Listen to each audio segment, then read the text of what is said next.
Bom, pessoal, boa tarde a todos e a todas. Há um tempo que eu não vejo algumas pessoas queridas aqui, mas aqui estamos novamente, né?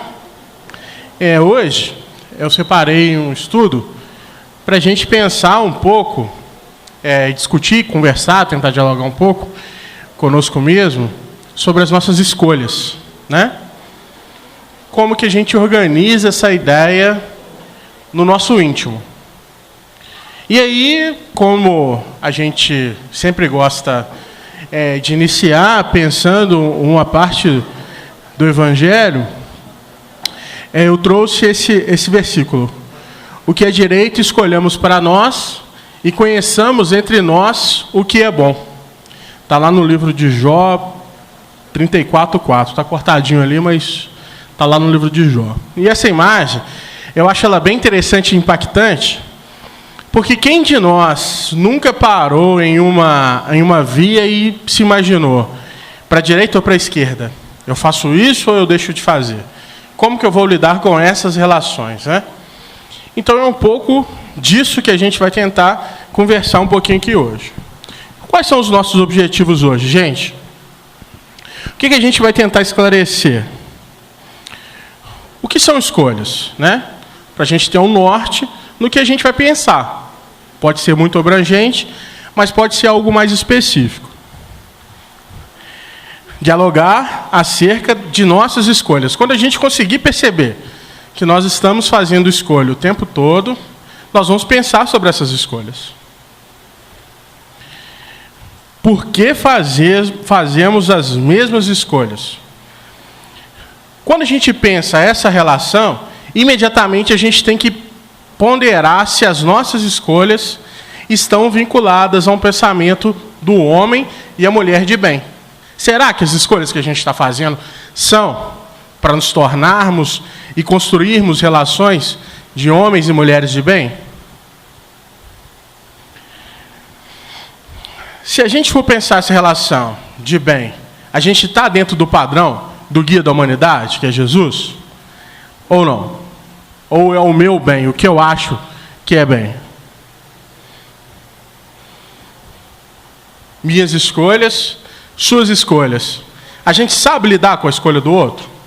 A gente tem pensado sobre isso? Como que a gente lida com a escolha do outro? E aí, a gente faz algumas reflexões. Então, vamos caminhar um pouco mais. Mas, afinal, o que cargas d'água são escolhas? Né? Lá no dicionário, a gente vai definir da seguinte forma: ato ou efeito de escolher, seleção, preferência, opção. Então é algo que a gente prefere, é algo que a gente escolhe, algo que nós optamos, né? Nós, não são os outros. Nossas escolhas sempre são para nos agradar ou os que nos façam sentir bem? Toda vez que a gente escolhe alguma coisa, é para a gente se sentir bem ou a gente escolhe algo para fazer mal? A gente tem esse hábito de escolher algo que nos faça mal?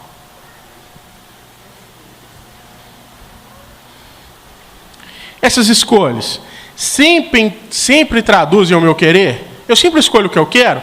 Ou eu gosto de falar assim, não, eu não vou escolher não, que aí a outra pessoa vai escolher, eu coloco a culpa nela. Eu coloco a responsabilidade nela, eu faço isso. As minhas escolhas, a minha opção de não escolher está camuflada do quê?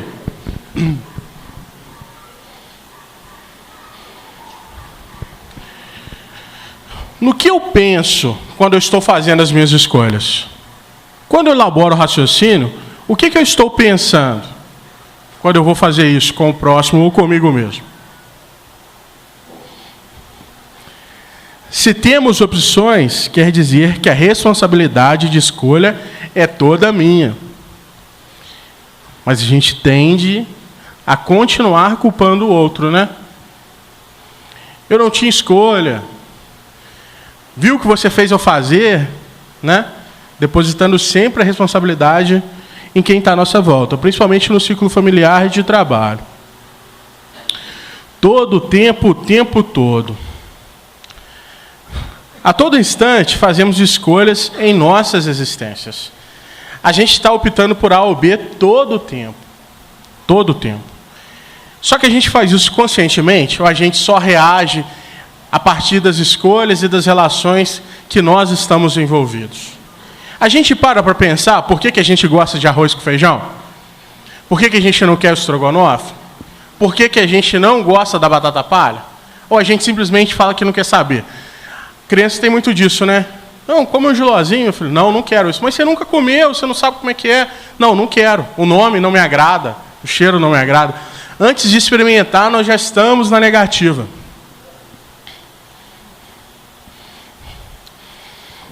Até mesmo o fato de não escolher já é uma escolha.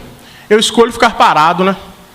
Eu não vou tomar iniciativa de nada, não, porque aí o que acontecer é lucro, né?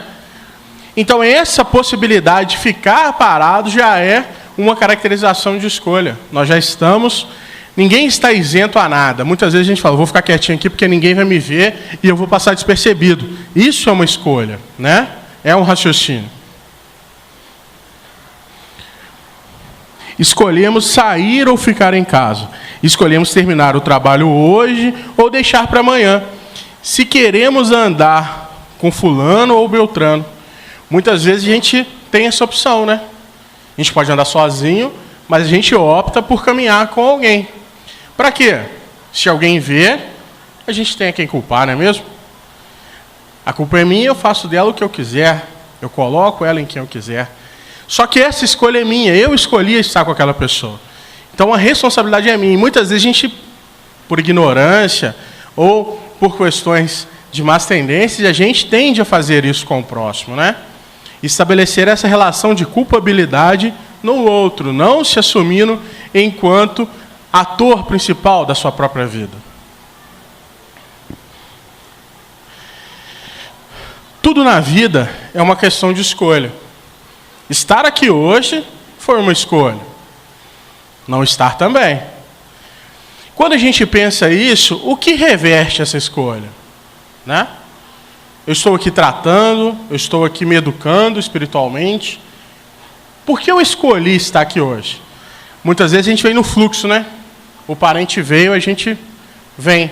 E fala, não, é porque ele está precisando de muita ajuda, né? Quando nós estamos necessitados de ajuda e a gente deposita a responsabilidade no outro, né? Sem perceber. E aí, a gente precisa entrar no movimento de se questionar. Questionar o quê? Por que eu não consigo perdoar? Mas aí, já que você já coloca a pedrada, né? Mas por que eu não consigo perdoar? Eu posso interiorizar isso em mim e falar, não vou perdoar, não quero perdoar, isso é imperdoável. Mas você já perguntou por que você não quer fazer isso? Por que eu não quero perdoar? Ou...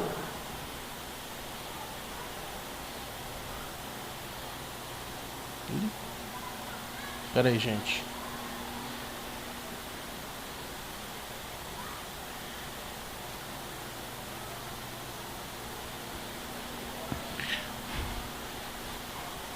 Porque eu não permito amar. Por que eu gero tantos empecilhos, né? Por que os problemas do passado ainda são tão presentes que me impedem de manter uma relação saudável com o meu próximo? E aqui não fala amarra moeiros não, tá, gente? Estou pensando numa relação ágape, tá? É pensar porque eu não consigo estabelecer laços fraternais com meus semelhantes de maneira digna, né? Por que eu sempre estou num movimento de crítica, de revolta, de negativismo? Por que eu não consigo simplesmente olhar com olhos positivos para o próximo? Por que a piedade é um sentimento tão distante? Né? Por que benevolência, piedade ainda são coisas que os outros precisam ter para comigo? Por que eu não posso exercitar, começar um processo de pensar essas questões com o meu semelhante? Todas essas relações tendem a perceber-se conflituosas. Por isso a gente precisa ponderar sobre essas questões. Por que a caridade precisa de holofotes? né? Por que eu estou tirando o selfie ou fazendo live enquanto estou distribuindo alimentos nas ruas durante o inverno em Juiz de Fora? Por que eu preciso chamar atenção para essa relação? Porque eu preciso contar para os outros que eu estou fazendo isso.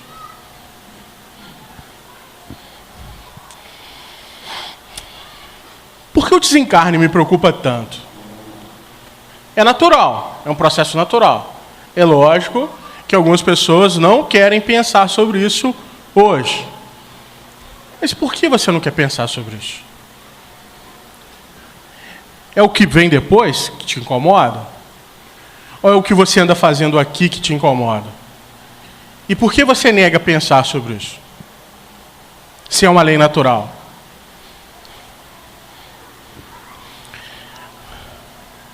Por que a consciência está tão pesada? Por que dormir à noite é difícil? Por que me falta vontade de me alimentar? Por que eu observo o tempo todo problemas no outro? Por que a consciência está tão pesada?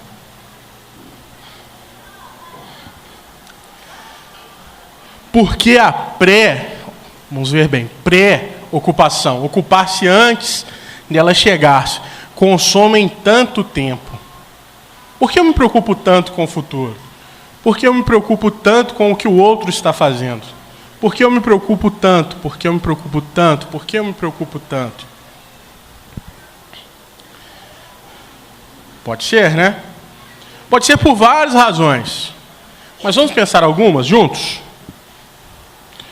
Porque simplesmente ao longo das minhas existências eu venho fazendo as mesmas escolhas. Eu opto por escolher todas essas respostas. Eu opto por não perdoar, eu escolho não ter piedade, eu escolho que a caridade seja com holofotes, eu escolho isso. Muitas vezes até mesmo inconsciente, mas eu escolho. Ali no fluxo ali, eu estou com um monte de gente que está fazendo a mesma coisa e eu vou junto. Mas eu escolho estar com aquelas pessoas. É uma escolha. Comprazendo-me nas mais imperfeitas relações. Aquela raivinha, né? Aquele sentimentozinho de rancor assim que está aqui cultivado, aqui que você fala, não vou abrir mão dele não, eu quero sentir, eu gosto dele. Morre abraçado, né? É aquele ciúminho assim do computador que não pode cair água, né? Daquela relação do meu copo, da minha caneca, que eu faço questão, né? É meu. E aí? Como que a gente vai lidar com isso? Mas por que eu faço isso? Vocês já se perguntaram? Por que essas relações, elas são cíclicas, repetitivas, e a gente vai se dando conta que está fazendo e vai fazendo? Pode até parecer estranho, mas é porque o pensamento é vida, gente. Tudo que eu estou pensando, que eu estou emanando para o cosmos, é o que o cosmos devolve para mim. E se eu estou repetindo as mesmas coisas, eu estou emanando as mesmas coisas, são essas mesmas coisas que vão voltar para mim. Independente da roupagem carnal que eu esteja, independente do século, do tempo. Eu costumo falar, eu sou um fã de cinema, eu gosto muito de falar que eu acho que falta ainda um pouco a maturidade no cinema de demonstrar as reencarnações com atores diferentes, mas guardando os mesmos traços do espírito. O espírito tem determinada forma de dialogar, de determinada forma de reagir sobre determinada circunstância. Isso poderia ser interpretado por outros atores, demonstrando que a roupagem carnal é diferente, mas a essência do espírito é a mesma. Porque nós continuamos, a vida é uma só, as existências são várias. Então, se a gente pensar que hoje eu me reconheço enquanto Ávaro, e hoje é a melhor encarnação que eu tenho, eu fui muito Ávaro no passado, muito mesmo, muito. E o que essa avareza toda me proporcionou ao longo das minhas existências? Apenas dor e sofrimento, senão eu não estaria aqui hoje. Nós podemos pensar que todas as relações que nos trazem à casa espírita são de estudo, são de amor, de caridade, de piedade, mas 99,9% das pessoas que aqui se encontram chegaram aqui por dores, sejam elas físicas, morais ou mentais. O que nos une são os problemas. A gente precisa de uma organização de pensamento, de mudar a nossa faixa vibratória para progredirmos enquanto grupo. Mas o que nos une ainda é a dor, seja ela qual for. E aí no livro Pensamento e Vida, do Emmanuel e do Chico, vai falar a seguinte questão: a mente é espelho da vida em toda parte. Somos um reflexo constante do que pensamos. Cuidemos de nossos pensamentos. Se a gente é o que a gente pensa, será que o que acontece com a gente é misericórdia divina? Vocês já pararam para pensar sobre isso? Se todas as relações que nós estabelecemos enquanto indivíduos, interagindo socialmente, economicamente, judicialmente, todas as relações que acontecem com a gente, se nada é o acaso, se tudo são escolhas, será que o que a gente anda pensando é positivo? Será que nós estamos contribuindo para um mundo melhor?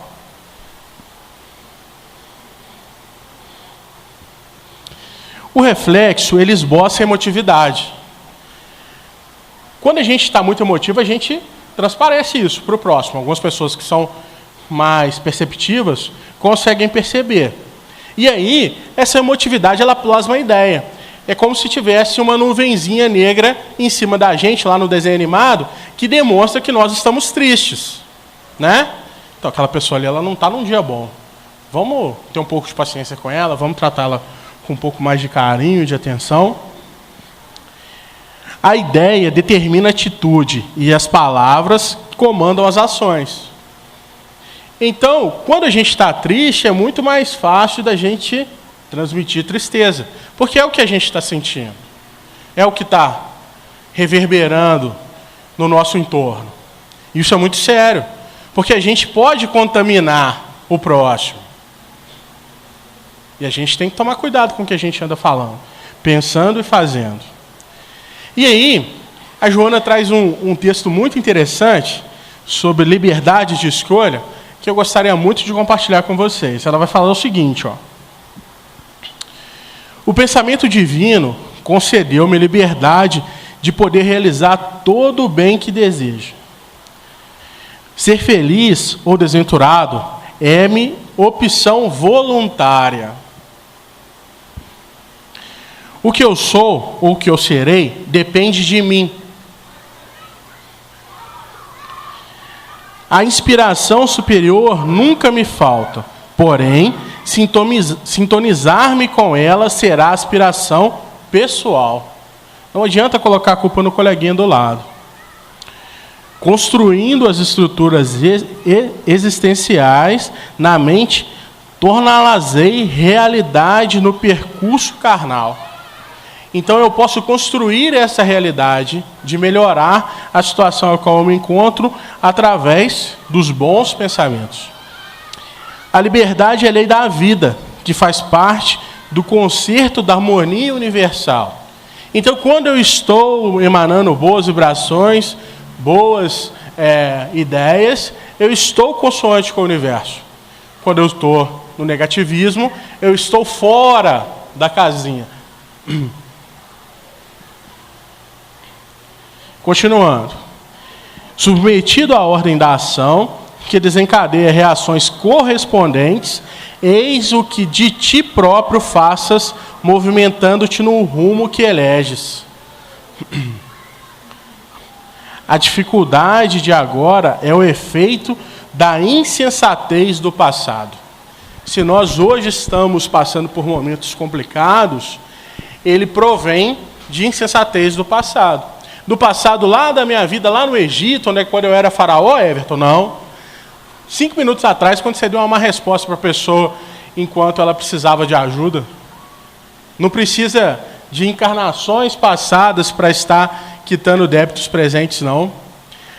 Por isso que nós precisamos estar sempre no trabalho no bem, sempre com boas atitudes e boas vibrações.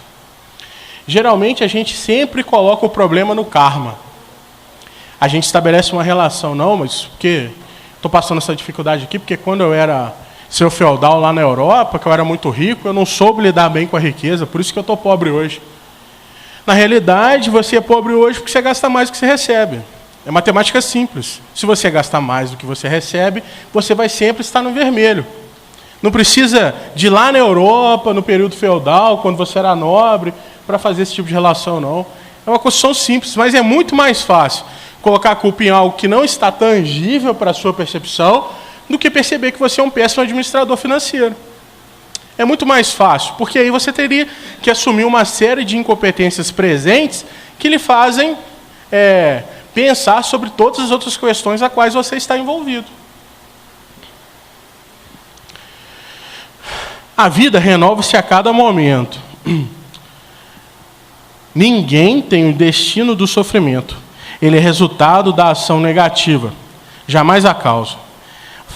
Fazei uma avaliação honesta da tua existência, sem consciência de culpa, sem pieguismo desculpista, sem coerção de qualquer natureza. E logo depois, desperta para o que deves produzir de bom, de útil, de construtivo, empenhando-te na realização da tua liberdade do ser feliz. E aí, a gente para pensar, é que essa relação de felicidade, ela está muito mais próxima da nossa vontade do que da conspiração do universo que a gente acredita, que é uma conjunção planetária para que eu me ferre. Né? O universo todo está conspirando. Quando eu vejo uma pessoa falando isso, eu acho o cúmulo do egoísmo, porque ela acha que vai ter uma organização planetária, astros vão estar numa conotação para prejudicar ela. Né? Quando, no máximo, ela precisa olhar para dentro dela e ver o que ela está fazendo de errado. Mas olhar para dentro dá muito trabalho, né, gente? Não é fácil. Porque André Luiz sempre diz isso nos livros dele, né? Nós somos herdeiros de nós mesmos. Né? A gente pensa em dívidas e cobranças paternas de filhos, né? Em relações complicadas, mas nós somos herdeiros de nós mesmos. Né? O que a gente está passando de dificuldade, de situações delicadas hoje, foram construídas por nós mesmos. Então, nós precisamos repensar essas relações. Não adianta culpar ou responsabilizar o coleguinha do lado, pois de uma infinidade de possibilidades a que estamos inseridos foi a que nós mesmos construímos. Né? Se a gente for parar para pensar, todas as coisas que nós estamos vinculados hoje foram buscas e escolhas nossas. E aí, lá na questão 908 do Livro dos Espíritos, vai fazer a seguinte questão. Kardec vai perguntar aos bons espíritos, né? Como definir o limite em que as paixões deixam de ser boas ou más, né? Porque aí todo mundo deve estar se perguntando, poxa, eu faço minhas escolhas, eu cometo os meus erros, mas onde é que está ali o limite, né? Do bom e do mal? E aí, a resposta dos espíritos é a seguinte: as paixões são como um cavalo, que é útil quando governado e perigoso quando governa. Reconhecei, pois, que uma paixão se torna perniciosa no momento em que deixais de governar e quando resulta num prejuízo qualquer para vós ou para outro. Minha avó sempre dizia isso da seguinte maneira: o direito da gente termina quando começa o do outro. Uma maneira sábia de consolidar a questão 908, né? Onde é que é o problema ali do mal e do bem? Saiu fora ali da sua jurisdição, começou a afetar o outro, começou a fazer mal, pode parar por aí mesmo. Tem problema.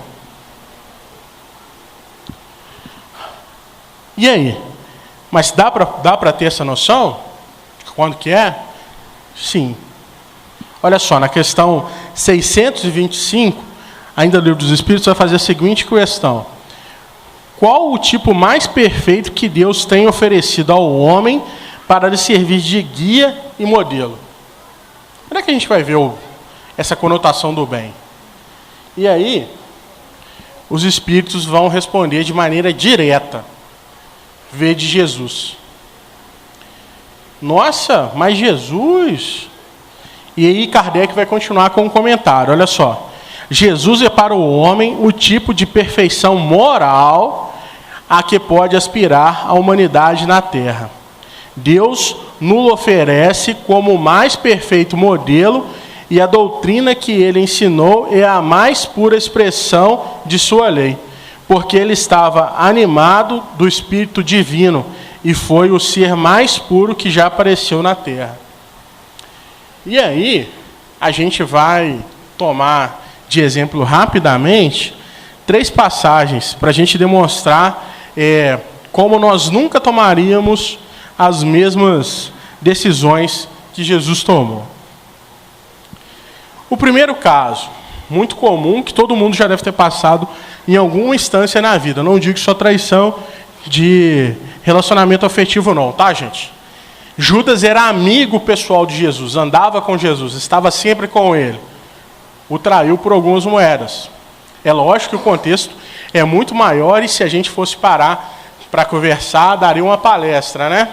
Sobre o comportamento de Judas e a traição de Jesus. Mas o que fica exemplificado aqui, que Jesus perdoou a traição. Porque Jesus chamou Judas de amigo. Então ele não tinha nenhum tipo de intenção de reprovar Judas pelo que ele fez. Ele havia o perdoado. Segundo movimento, que a gente tem muita dificuldade, a dualidade física e espiritual.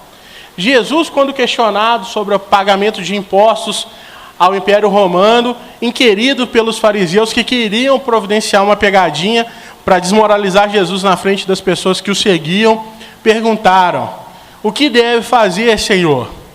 Ele falou: dai a César o que é de César, mas dá a Deus o que é de Deus. Se tem de pagar imposto, pague imposto, mas não se esqueça das boas obras, de auxiliar o seu irmão, de ter um comportamento espiritual aceitável. Quando todos os fariseus estavam perseguindo Jesus para promover um sentimento de cobrança, ele ensinou o comportamento, vida material, vida espiritual, vida espiritual. Por que vocês me perguntam do material enquanto vocês não olham para o lado espiritual? Terceiro e último caso, muito comum também, julgamento.